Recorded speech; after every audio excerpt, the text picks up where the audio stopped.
আসসালামু আলাইকুম। সবাই কেমন আছেন? আশা করি সবাই অনেক অনেক ভালো আছেন। আজকে আমি ঘরে তৈরি পারফেক্ট কাপ দই তৈরি করে দেখাবো। এভাবে কাপ দই তৈরি করলে যে কেউ তৈরি করতে পারবেন। অনেক বেশি সহজ আর পারফেক্ট একটা রেসিপি। আশা করছি আপনাদের কাছেও খুবই ভালো লাগবে। এখন কথা না বাড়িয়ে দেখে নেই আমি কিভাবে এই কাপ দইগুলো তৈরি করলাম। প্রথমে একটা ফ্রাই প্যানে 1.5 লিটার পরিমাণ লিকুইড দুধ নিয়ে নিলাম। এখন এই লিকুইড দুধটাকে অনবরত নেড়ে চেড়ে রান্না করব 5 থেকে 10 মিনিট পর্যন্ত।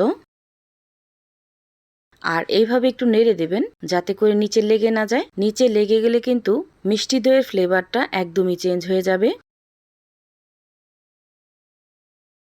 10 মিনিট এভাবে রান্না করার পর এখানে আমি দিয়ে দিব 1 কাপ পরিমাণ চিনি। চিনির পরিমাণটা এখানে কিন্তু একটু বেশি হয়ে গেছিল। আপনারা একটু চিনির পরিমাণ কমিয়ে দিবেন। যদি মিষ্টি বেশি পছন্দ করেন তাহলে এইরকমই ঠিক আছে। আর যদি একটু হালকা মিষ্টি পছন্দ করেন তাহলে এখানে 1/3 কাপ পরিমাণ চিনি ব্যবহার করবেন। এখন এইভাবেও রান্না করব যতক্ষণ না এই দুধটা একদম অর্ধেকটা হয়ে যাচ্ছে।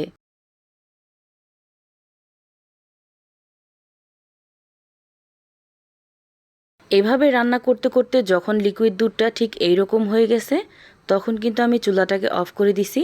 দেখতেই পাচ্ছেন জাল করতে করতে লিকুইড দুধের কালারটাই কিন্তু চেঞ্জ হয়ে গেছে আর এত সুন্দর একটা ফ্লেভার আসছে, আপনারা এভাবে না তৈরি করলে বুঝতেই পারবেন না।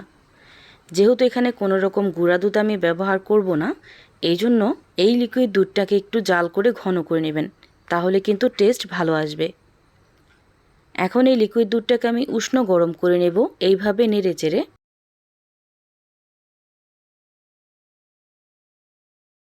যখন এই লিকুইড দুধটা উষ্ণ গরম হয়ে যাবে তখন এখানে 1/3 কাপ পরিমাণ টক দই দিয়ে দিলাম আর টক দইটা দিয়ে খুব ভালোভাবে মিশিয়ে নেব। এখানে আপনারা টক দইয়ের পরিবর্তে মিষ্টি দইও ব্যবহার করতে পারেন।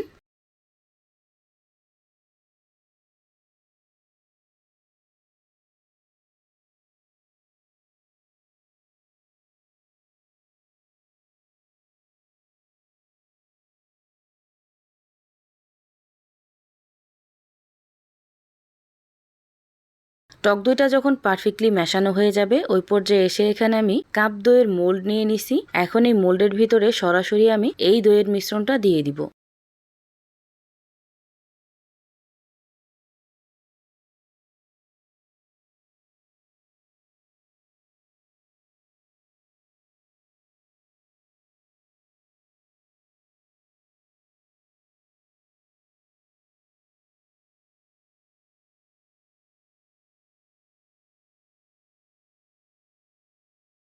এভাবে আমি সবগুলো রেডি করে নিলাম। এখন আমি এগুলো কিভাবে তাপ দিব সেটা দেখিয়ে দিতেছি। যেহেতু প্রচণ্ড গরম পড়ছে এজন্য বেশিক্ষণ কিন্তু রাখার কোনো প্রয়োজন নেই। আর একটু বেশি ভাপ বা তাড়াতাড়ি হওয়ার জন্য এইরকম একটা ফ্রাই প্যানে সুতি একটা কাপড় দিয়ে চুলাটাকে আমি 1 মিনিটের মতো জ্বালিয়ে নিছি আর তারপর সাথে সাথে অফ করে দিছি। তারপর এইরকম একটা ঢাকনা দিয়ে ঢেকে রেখে দেব। আর অবশ্যই ছিদ্রটা বন্ধ করে দিবেন যেন কোনো রকম বাতাসটা বের হতে না পারে।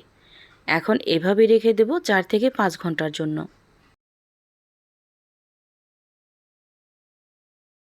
4 থেকে 5 ঘন্টা পর ঢাকনাটা আমি উঠিয়ে নিলাম।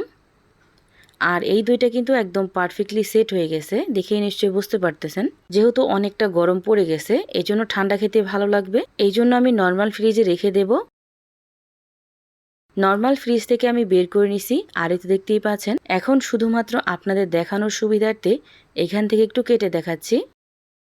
এভাবে এই কাপ দইগুলো তৈরি করে নর্মাল ফ্রিজে রেখে কিন্তু সংরক্ষণ করেও খেতে পারবেন। যারা কখনোই এইভাবে মিষ্টি দই তৈরি করেন নাই একবার হলো তৈরি করে দেখতে পারেন। আশা করছি আপনাদের কাছেও খুবই ভালো লাগবে। ভালো লাগলে লাইক, কমেন্ট এন্ড শেয়ার করতে ভুলবেন না। সবাই ভালো থাকবেন, সুস্থ থাকবেন। আল্লাহ হাফেজ।